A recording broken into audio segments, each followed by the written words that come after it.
Louis Dauphren, 7h32, votre grand témoin ce matin, et Géraldine Wessner, rédactrice en chef au Point, auteur avec Erwan Seznec, des illusionnistes, climat, agriculture, nucléaire, OGM, enquête inédite sur les dérives de l'écologie politique. Nous sommes gouvernés par nos peurs, peur du grand déclassement, du grand remplacement, du grand réchauffement bien sûr. La peur tétanise, fait entrer dans un état de dépendance mentale à l'égard des marchands d'apocalypse. L'écologie politique a quasiment acquis une fonction religieuse dans une société qui, influencée par une certaine vision du christianisme, adhère à l'idée d'une pureté originelle de la nature que l'homme aurait souillée, qu'il conviendrait de restaurer en le privant de tout, et en particulier de tout développement. On voit jusqu'où peut aller cette idée. Mais pour Géraldine Wessner, l'écologie politique est d'autant plus dangereuse donc qu'elle est perçue comme inoffensive et protectrice à l'image de la protection de l'environnement. Elle a mené l'enquête sur les dérives de ce courant de pensée à l'heure où des syndicats agricoles entrent dans un nouveau cycle de mobilisation, tandis que la COP29 à Bakou continue à chercher 1000 milliards par an d'aide climatique pour les pays du Sud afin d'éviter, dit l'ONU, le carnage économique lié au climat. Selon les propos du chef ONU Climat, Simon Still. Bonjour Géraldine Wessner. Bonjour. Alors on ne sait pas très bien aujourd'hui comment se situer par rapport à ce courant de pensée qui dit des choses vraies sur les dérives de notre façon de vivre, très consumériste, et de l'autre qui peut-être cache quelque chose qu'il n'ose avouer. Qu'en pensez-vous ? Il faut bien distinguer, et c'est tout l'objet de notre enquête, la science écologique du courant de l'écologie politique. Quand on remonte à l'histoire de la création de ces courants, on s'aperçoit que les deux ne se rencontrent jamais. Si vous voulez, vous avez la science d'un côté, la science du climat, et je reste persuadée, moi, pourquoi j'ai fait ce livre, parce que je suis convaincue que le climat est l'enjeu du siècle. La réalité du réchauffement climatique est absolument indéniable. C'est un sujet sérieux. C'est un sujet sérieux, son origine anthropique n'est pas contestable et il faut l'aborder très sérieusement si on ne veut pas justement créer des conflits incessants dans la société, parce que c'est un défi majeur à relever et on ne peut pas le relever avec des idées toutes faites, des oukases, des idées préconçues, des slogans. Non, il faut s'y atteler sérieusement et s'y atteler avec des outils scientifiques justement. Et pourquoi, Géraldine Wessner, justement, l'écologie politique n'a-t-elle pas rencontré les scientifiques du climat ? C'est le courant de l'écologie politique. Il naît à la fin, finalement, au XVIIIe siècle, quand l'homme s'aperçoit pour la première fois des ravages que peut causer son développement à l'environnement, à la nature. À cette époque-là, on a encore une vision fixiste du monde et de la nature, justement. On pense qu'elle est de création divine, totalement immuable, et que l'homme, finalement, vient la corrompre. Il suffit de brider l'homme et elle reprendra finalement d'elle-même ses droits. C'est cette idée d'une autogestion finalement de l'univers naturel. Évidemment, Lamarck, Darwin vont faire exploser cette conception pour les scientifiques qui vont adapter leur idée. Pas l'écologie politique. Et elle naît en France particulièrement de la naissance de deux courants dans les années 60. Vous avez les orphelins des révolutions communistes et de mai 68 qui sont un petit peu orphelins de leur cause, qui vont croiser ce mouvement religieux qui prône un retour à la pureté divine. Ces deux-là se rassemblent et ils se coalisent dans la lutte contre ce qui permet le développement des sociétés humaines, le capitalisme et l'énergie nucléaire qui incarne finalement cette science, ce délire prométhéen de l'homme. Et toutes les luttes de l'écologie politique vont se coaliser là-dessus. Ça va être d'abord et avant tout contre le capitalisme et contre, bien sûr, les premiers combats contre le nucléaire. Mais la question climatique arrive tardivement. Elle arrive très très tard, si elle arrive seulement parce que pour beaucoup de représentants de l'écologie politique, aujourd'hui encore, le climat n'est finalement pas le sujet. On voit que dès les années 70, la question de l'accumulation dans l'atmosphère de CO2 est posée par le monde scientifique. Une grande conférence sur le climat a lieu à Genève à la fin des années 70, il y a plus de 300 scientifiques du monde entier qui posent clairement le sujet sur la table. Au même moment, les représentants de l'écologie politique en France sont pas du tout au courant, organisent des plans sur le vélo, sur le solaire, mais le climat n'est pas leur sujet. Dans les années 90, Dominique Voynet va même faire campagne pour qu'on développe le gaz et le charbon pour pouvoir se passer de l'énergie nucléaire. Et aujourd'hui, c'est encore le cas. Leur combat est toujours d'abord contre le capitalisme. Vous voyez tous les mouvements radicaux, mais pas seulement.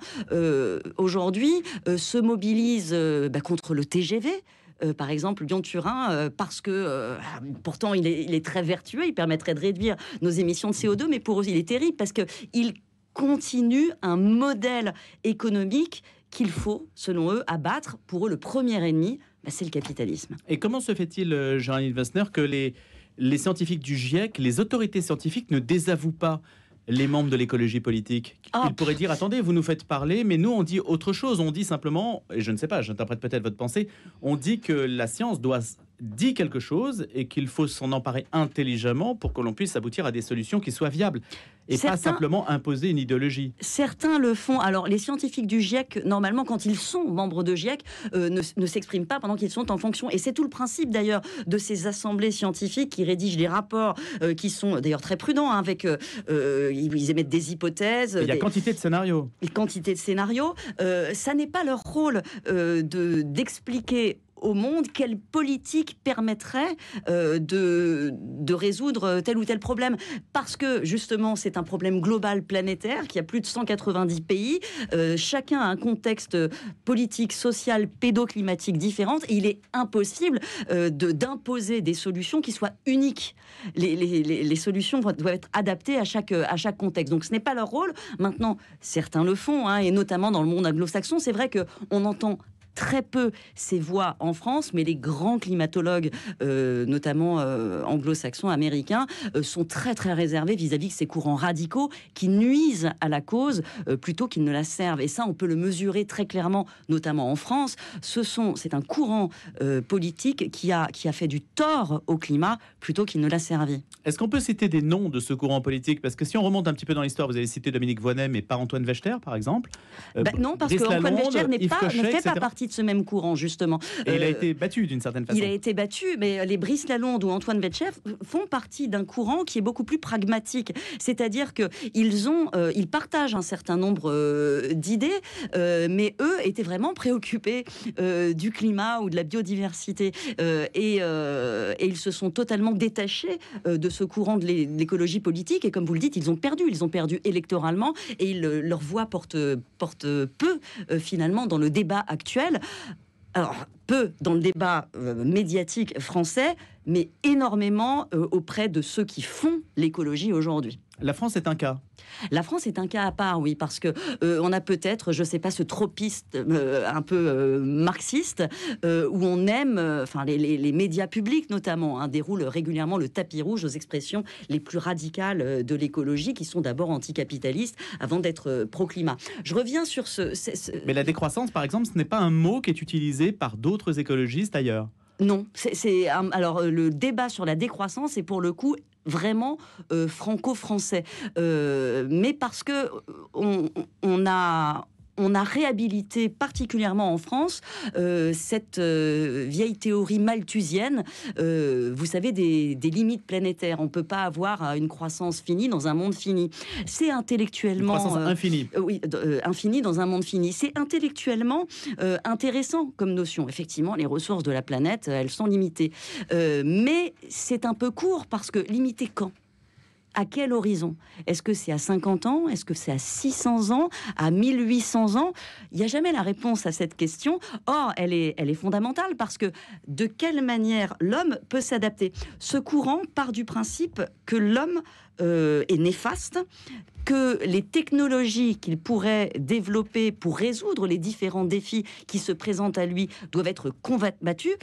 Et quand on regarde ce qu'a produit ce courant dans l'histoire, je veux dire, le courant malthusien, il a produit la politique de l'enfant unique en Chine, il a produit les avortements forcés en Inde. Hein. C'était cette idée dans les années 70-80 portée par les néo-malthusiens qu'il fallait absolument brider les naissances et brider l'homme pour sauver l'environnement, pour sauver la planète. Les Malthusiens se sont trompés sur tout. Je veux dire, on a trouvé de nouvelles réserves de fossiles, de pétrole. On a inventé les engrais chimiques qui ont permis de nourrir une population qui approchera bientôt 10 milliards d'humains. Donc L'enfer, c'est le technosolutionnisme, en fait. Effectivement. Alors... pour ce courant-là. Pour ce courant-là, l'enfer, c'est tout ce qui peut apporter finalement une solution à l'apocalypse qu'ils prédisent.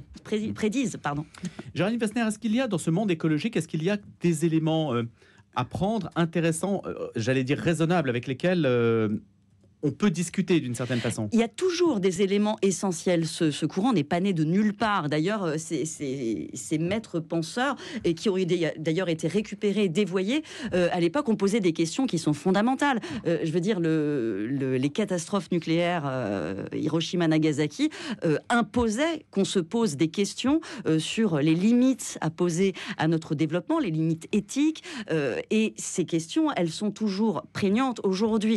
Il fallait avec Hans Jonas qu'on s'interroge sur le principe de précaution, pas forcément qu'on fasse ce qu'on a fait. Il faut que ces questions soient posées, mais elles doivent l'être de manière rationnelle, raisonnable, pour pouvoir inclure toute la population dans ce débat qui est un débat existentiel.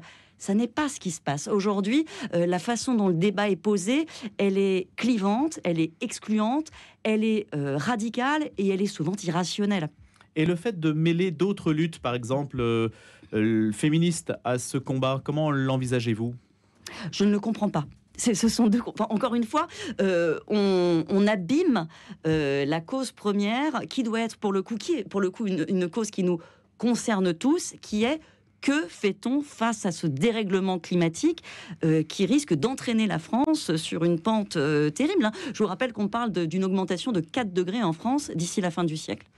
Et on va dire évidemment qu'avec votre raisonnement sur les illusionnistes, vous ne contribuez pas à la prise de conscience générale, puisque d'une certaine façon, vous faites descendre la température. Si elle monte sur la Terre, vous la faites descendre idéologiquement. Non, ce qui me désole en réalité, c'est que je ne dis pas que tout est facile, et je suis très loin de dire que la technologie sauvera tout. Je pense, comme beaucoup d'autres, je vous conseille notamment un grand scientifique qui s'appelle Václav Smil. Je pense qu'il va falloir qu'on révise nos modèles, effectivement, qu'on change nos comportements. Je ne crois pas qu'on puisse l'imposer. Il y a aussi toute cette vision antidémocratique qui est portée par ce courant. Comme personne ne veut rien faire, il faut imposer des mesures contraignantes et puis donner le pouvoir à ces scientifiques qui seraient nous-mêmes pour que nous puissions vous imposer quoi faire. Donc non, je pense qu'il va falloir réviser ces modèles, mais nous avons tout de même des outils en notre possession pour... Lequel ? Par exemple, le nucléaire en est un en France, nucléaire que combattent et qu'ont toujours combattu les écologistes. Je vous rappelle que la sortie du nucléaire figure toujours dans les statuts d'Europe Écologie Les Verts.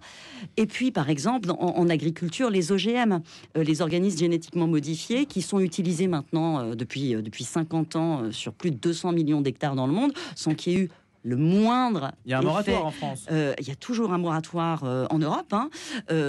Or, ces OGM sont une vraie opportunité parce que les adaptations génétiques des plantes permettent notamment de réduire la consommation de pesticides, de produire autant sur un espace restreint. Ça a été contesté, ça.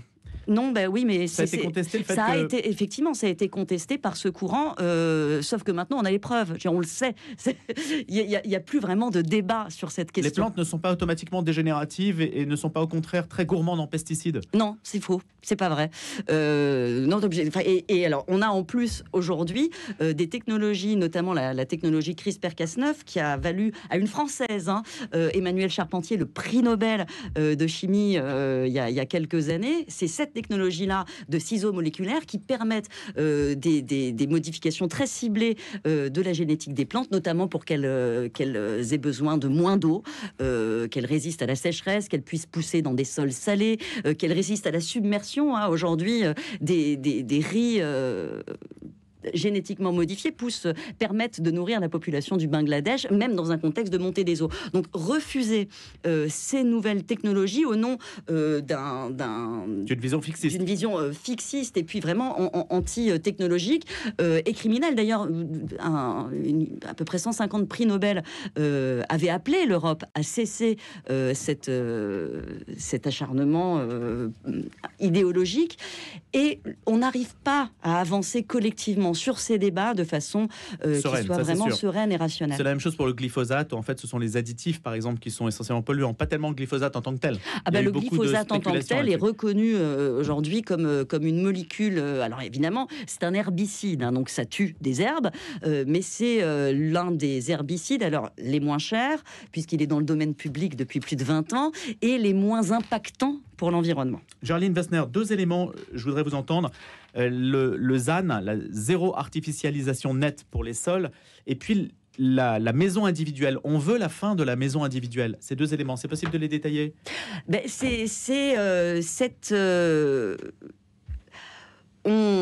Selon cette vision fixiste, encore une fois, de la nature, on se dit il faut qu'on préserve des grands pans dans lesquels l'homme ne serait pas présent pour permettre à la biodiversité de reprendre ses droits.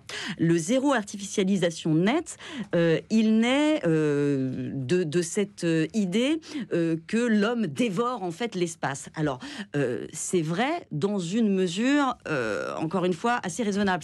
Dans certains pays, la surpopulation est devenue, le développement humain est devenu vraiment critique. En France, c'est beaucoup moins le cas. En gros, on perd l'équivalent d'un département tous les 25-30 ans. C'est ça, les chiffres réels. Mais quand on lutte contre la maison, c'est aussi une forme de racisme social. On lutte finalement contre cet homme qui a un peu beauf, qui a des aspirations...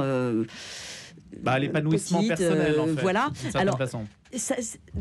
Intellectuellement, c'est vrai qu'il faudrait pouvoir concentrer l'habitat. Est-ce qu'il est nécessaire de l'imposer aussi brutalement dans une société où on n'a pas encore de problème de surpopulation ? La question est posée. Merci beaucoup. Géraldine Wessner avec Erwan Seznec, les illusionnistes, climat, agriculture, nucléaire, OGM. Tant de sujets à aborder aujourd'hui. Sous l'angle de la raison, c'est peut-être la morale à retenir de cette histoire. C'est aux éditions Robert Laffont.